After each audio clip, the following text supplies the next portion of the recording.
नमस्कार दोस्तों and welcome to planet 4। आखिरकार समुद्र में गिरफ्तार कर लिया गया चीन का जासूसी जहाज बार बार जल क्षेत्र में घुसकर समुद्री सीमा का कर रहा था उल्लंघन। रिपोर्ट में हुआ खुलासा, जासूसी करने से पहले अजीबोगरीब हरकत करता है चीन का यह जासूसी जहाज। मालदीव पहुंचने से पहले ही चीन के इस जासूसी जहाज के साथ हो गया बहुत बड़ा कांड। दोस्तों, आप सभी जानते हैं कि चीन का जासूसी जहाज कई बार हिंद महासागर में भारत के अंदर ताका झाकी करने की कोशिश करता है।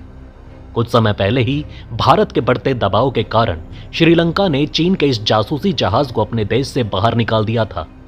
इसके बाद खबर आई कि मालदीव इस जहाज को अपने देश में शरण दे सकता है, लेकिन मालदीव के विपक्षी दलों के द्वारा भारी हंगामे के बाद मालदीव ने सफाई देते हुए कहा कि चीन का जासूसी जहाज उसकी जमीन पर केवल मेंटेनेंस के लिए आ रहा है और जल्द ही यहां से रवाना हो जाएगा। आप सभी ने हाल ही में देखा होगा कि कैसे मालदीव संसद में वोटिंग के दौरान जमकर लात घूंसे चले थे। मौजू की सरकार चुनाव होने नहीं दे रही।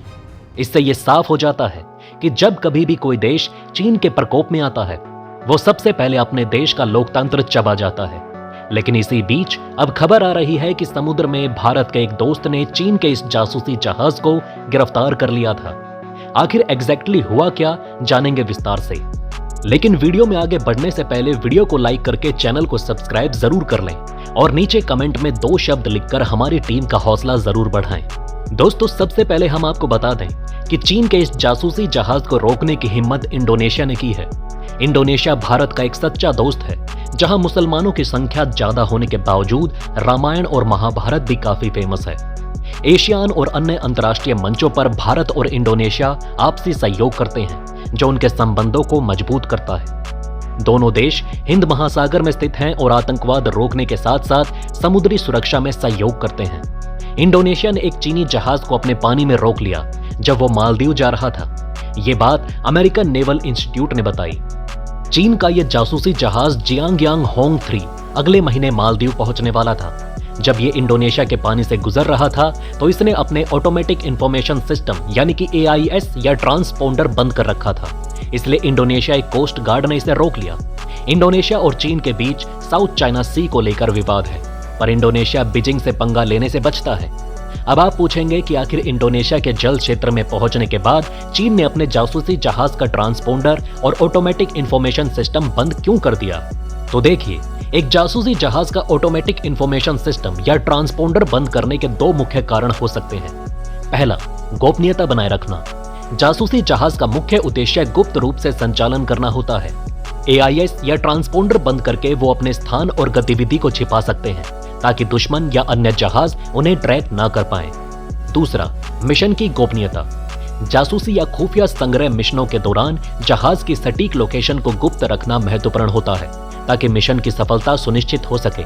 इस तरह से चीन का यह जासूसी जहाज इंडोनेशिया के जल क्षेत्र में घुसकर चुपचाप जासूसी करना चाह रहा था, लेकिन तभी इसे गिरफ्तार कर लिया गया। US नेवल इंस्टीट्यूट के मुताबिक चीन के एक सरकारी जहाज जियांगयांग होंग को इंडोनेशिया कोस्ट गार्ड ने 11 जनवरी को सुंडा स्ट्रेट में रोक लिया। इंस्टीट्यूट ने बताया कि जहाज के क्रू ने ट्रांसपोंडर बंद कर दिया था और फिर बोले कि वो खराब हो गया है।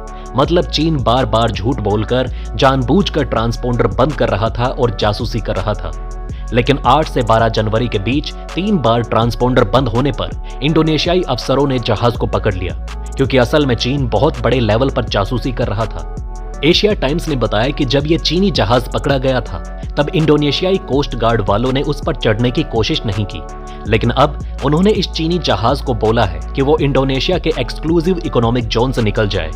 इंटरनेशनल मैरीटाइम लॉ के हिसाब से इंडोनेशिया के पानी में आने वाले सभी जहाजों को ऑटोमेटिक इंफॉर्मेशन सिस्टम चालू होना जरूरी होता है और यहाँ पर रिसर्च भी बैंड है। मैरीटाइम ट्रैफिक वेबसाइट्स ने 22 जनवरी को एक चीनी जहाज को जावा सी में दिखाया था, लेकिन अब इसकी लोकेशन कोई नहीं जानता कि आखिर यह जहाज कहां गया। इंडो पैसिफिक क्षेत्र के देशों के लिए चीन का यह जासूसी जहाज एक अबुझ पहेली बनकर रह चुका है। वहीं रविवार को मालदीव के फॉरेन मिनिस्ट्री ने बताया कि चीन का जहाज जियांगयांग होंग 3 अपने कर्मियों का रोटेशन और रीसप्लाई के लिए मालदीव आ रहा है। यह जहाज करीब 100 मीटर लंबा है और 2016 में चीन के स्टेट ओशियनिक एडमिनिस्ट्रेशन के फ्लीट में शामिल किया गया था। यह वर्तमान में चीन का इकलौता 4500 टन का जहाज है।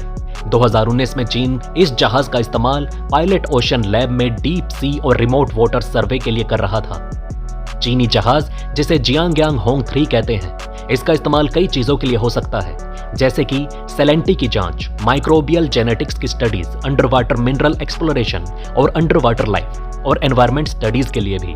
ये जहाज मालदीव की तरफ इस वक्त जा रहा है जब मालदीव के प्रेसिडेंट मोहम्मद मोइजू ने इस महीने चीन की स्टेट विजिट के दौरान चीन के साथ 20 एग्रीमेंट्स पर साइन किए थे, लेकिन दोनों देशों के इन एग्रीमेंट्स के डिटेल्स का खुलासा नहीं किया गया।